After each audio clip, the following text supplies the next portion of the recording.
Bonjour et bienvenue sur EOWeb TV. Bienvenue, Michael Spedding. Bonjour. Bonjour.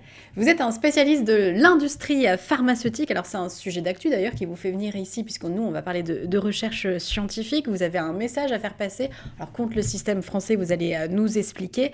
D'abord, vous êtes chercheur. Dans quel domaine? Qu'est-ce que vous cherchez exactement? Alors, vous êtes beaucoup plus reconnu à l'international qu'en France. Expliquez-nous pourquoi. OK. Donc, j'ai commencé ma petite société de recherche, Spedding Research Solutions, il y a 7 ans, avec un objectif noble, j'espère, de trouver des médicaments pour les maladies soi-disant impossibles. Donc, la maladie Charcot, qui est la sclérose latérale amyotrophique, c'est une maladie terrible où les gens meurent paralysés. Il y a 7000 gens avec ça en ce moment en France, condamnés à mourir en 2-3 ans, paralysés. Et donc, je voudrais faire une recherche différente en mettant les gens ensemble qui n'ont jamais travaillé ensemble, des chercheurs. En conséquence de ça, j'ai voulu aussi utiliser mon expérience, parce que j'ai une longue expérience dans l'industrie pharmaceutique. Mon directeur de thèse industrielle était le premier directeur de Glaxo et a découvert des médicaments qui vendaient pour 650 milliards de livres. Qu'on ne savait rien de ce qu'on connaît aujourd'hui. Donc, j'espère avoir d'autres idées sur le plan de comment faire la recherche. J'ai été nommé directeur de recherche dans une société dans les années 80. J'ai siégé sur 3 comités de recherche pour le grand pharma et j'ai vu toutes les façons que les produits peuvent passer ou ne pas passer. Et surtout depuis que j'ai mis ma société en route, je suis classé parmi les 150 chercheurs les plus cités de France, toutes disciplines. Donc ça donne une certaine réputation et une certaine compétence que je voudrais utiliser pour les maladies impossibles. Et ça a marché sur le Covid et aussi. Et je voudrais expliquer comment. Oui, qu'est-ce que vous avez trouvé alors sur le Covid? Alors, vous êtes inspiré de vos résultats, vous avancez sur la maladie de Charcot. Ça consiste en quoi? OK. Donc, en mettant ensemble des groupes comme Jean-Philippe Loeffler à Strasbourg, expert en Charcot, avec des gens à Oxford, experts en glycosphingolipides, des gens en Australie, on a fait une recherche complètement innovante sur les lipides et les sucres et des innervations des muscles qui fait défaut quand les gens meurent paralysés.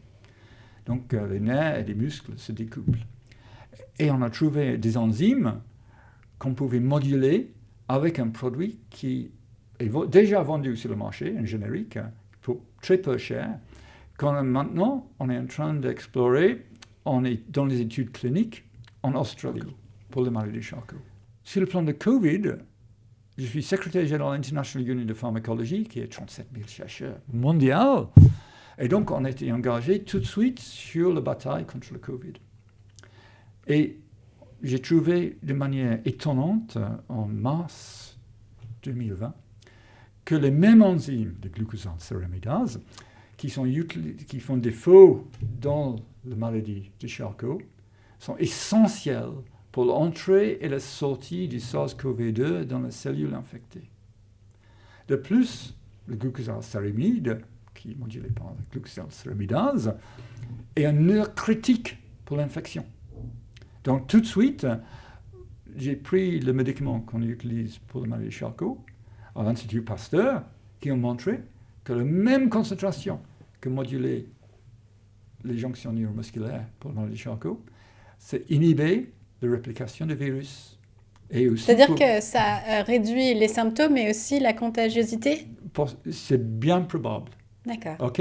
Et donc, comme ça, j'ai créé un autre consortium de chercheurs aux États-Unis, Oxford, Pasteur, pour voir exactement ce que s'est passé. Et on a des résultats époustouflants parce que les lipides et les sucres sont reconnus par le virus et créent des enveloppes qui entourent le virus.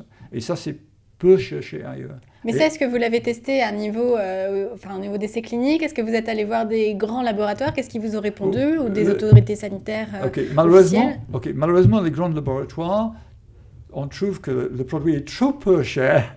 Ça, c'est leur réponse. Et que c'est difficile de faire un business plan. OK? Et que c'est génériqué partout dans le monde. Donc, j'ai vu, en conséquence, des pays pauvres. Donc, je cherche des investisseurs qui pouvaient faire l'éclosion de ma société. Donc là, vous êtes à la recherche d'investisseurs pour quelles étapes du projet encore? OK, la partie clinique est beaucoup plus chère que la partie recherche. Et donc, vu le fait que le produit est très peu cher, les investisseurs classiques et l'industrie pharmaceutique disent qu'il n'y a pas nécessairement un très grand business plan associé. Donc, c'est à cause de ça qu'on est allé en Inde, parce que je connais le conseiller de Modi, qui a chargé de toute la recherche Covid en Inde, qui a priorisé 2 études cliniques qui commencent en 2 semaines, soit en arrivant à l'hôpital, soit pour des longs Covid, des gens qui récupèrent, pour recréer les jonctions neuromusculaires et remuscler. Donc, ces études sont en dernière préparation et je cherche aussi des possibilités au Brésil et en Afrique. C'est plus difficile en Europe parce que aussi des appels d'offres sont très réglementés et pour un projet qui est très différent des autres projets, c'est difficile à cadrer. Bien, merci beaucoup d'avoir été notre invité sur eWeb TV, Michael Spedding. Un très grand merci d'être là.